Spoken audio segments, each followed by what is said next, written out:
Assalamualaikum warahmatullahi wabarakatuh. Kami dari kelompok 11 yang beranggotakan Elsa Nurlaila, saya sendiri, Hei Syakirah, dan Rahma Danisa Nurmalinda.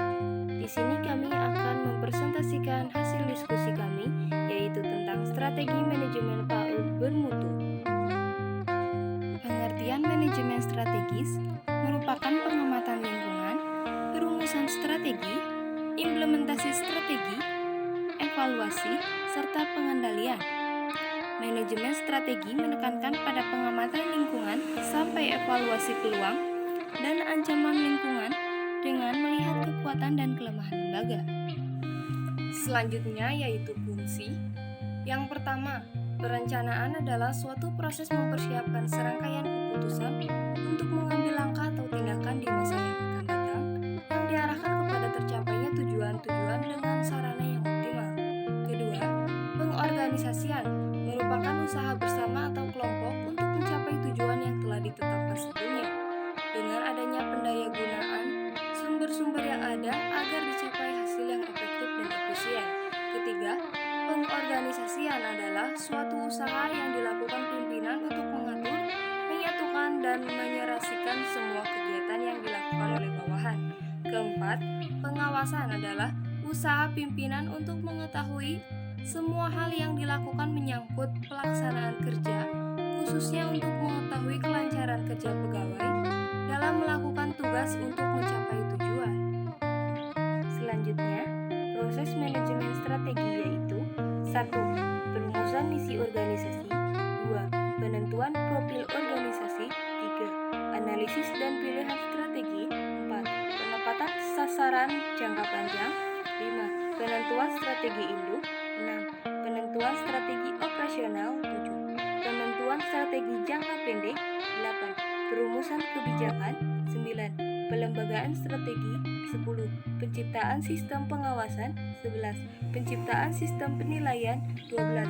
Penciptaan sistem umpan balik.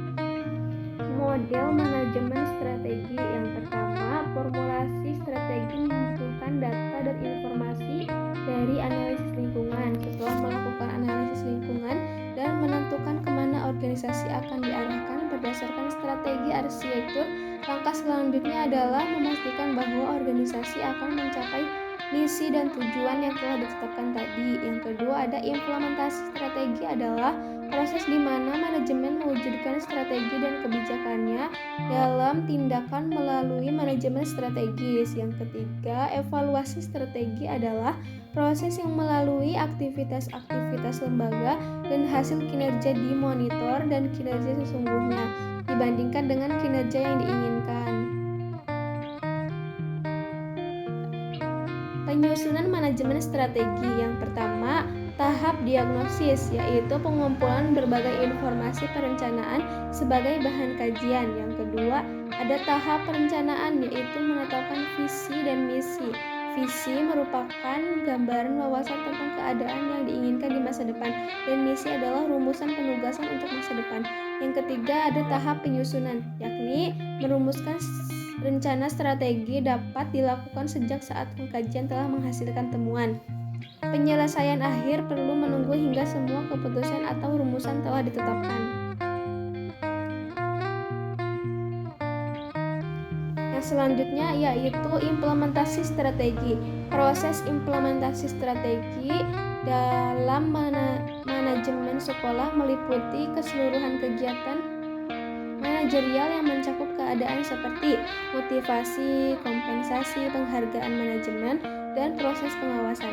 Agar semua proses berjalan dengan baik, dibutuhkan controlling yang tepat. Sebagai seorang kepala sekolah, ada dua tugas besar yang diemban dalam implementasi strategi, yakni proses implementasi ini benar-benar dimanage dengan sebaik mungkin agar apa yang diformulasikan sebelumnya dapat berjalan dengan baik sesuai dengan harapan.